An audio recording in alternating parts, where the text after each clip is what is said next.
টাকা তুলেছেন দলের নেতারা আর টাকা ফেরাচ্ছে দল। সন্দেশখালীতে তৃণমূলের পদক্ষেপ, চাঁদা তুলে ফেরাচ্ছে দল।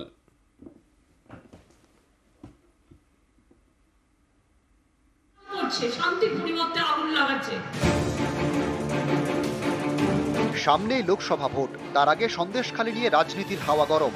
রবিবার বীরভূমের শিউড়ির সভা থেকে সুর চড়ান মমতা বন্দ্যোপাধ্যায়।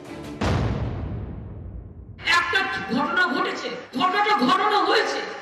প্রথমে এইদিকে পাঠিয়েছে, তারপরে তার বন্ধু বিজেপি ঢুকেছে, এইদিকে সাথে নিয়ে ঢুকে তিলকে তাল করছে, শান্তির পরিবর্তে আগুন লাগাচ্ছে। আমি বলতে চাই তাদের, যার যা অভিযোগ আছে আমি অফিসার পাঠাবো, তারা শুনবে। যদি কেউ মনে করে কারো কাছ থেকে কেউ কিছু নিয়েছে, সবটাই ফেরত দেওয়া হবে। কারণ কোনো মহিলা পর্যন্ত কোনো কমপ্লেন করেনি, এফআইআর করেনি। আমি পুলিশকে বলেছি সুমোটো কেস করো। আমাদের ব্লক প্রেসিডেন্ট অ্যারেস্ট হয়ে গেছে, এমনকি আরাবুল ভাঙরে, ও তো আমাদের কর্মী, ও তো অ্যারেস্ট হয়ে আছে। তোমরা কতজনকে অ্যারেস্ট করেছো? আমি কি পারি না করতে? গদ্দারদের অ্যারেস্ট করতে একটু সময় দিচ্ছি, সুতো ছাড়ছি। সন্দেশখালী নিয়ে শাসক দলের হুঙ্কার, কোমর বেঁধে নেমেছে বিজেপিও। শনি রবি দিল্লিতে তাদের জাতীয় সম্মেলন, সেখানকার প্রস্তাবনাতেও রয়েছে সন্দেশখালী।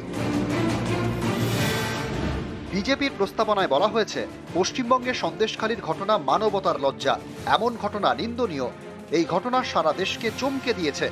সন্দেশখালীর মর্মান্তিক ঘটনা প্রকাশ্যে এসেছে। স্বাধীন ভারতে এমন ঘটনার কথা কেউ শোনেনি। পশ্চিমবঙ্গের এই ঘটনা মানবতার লজ্জা। ভারতীয় জনতা পার্টি এই ঘটনার তীব্র নিন্দা জানায়, অবিলম্বে অপরাধীদের উপযুক্ত শাস্তির দাবি করে। हमारे ही इस देश में एक राज्य है वेस्ट बंगाल, क्या हो रहा है वहां? नारियों के साथ किस प्रकार का जुल्म ढाया जा रहा है, उनकी इज्जत और अस्मत के साथ खिलवाड़ किया जा रहा है। पश्चिम बंगाल की संदेशखाली में जो कुछ भी हुआ है, और हमारे कार्यकर्ता जिस बहादुरी के साथ इस जुल्म और अत्याचार के खिलाफ लड़ रहे हैं, मैं अपने वेस्ट बंगाल के कार्यकर्ताओं का अभिनंदन करना चाहता हूं। সন্দেশখালীতে যেটা হচ্ছে সেটা অতিরঞ্জিত, সেটা সাজানো।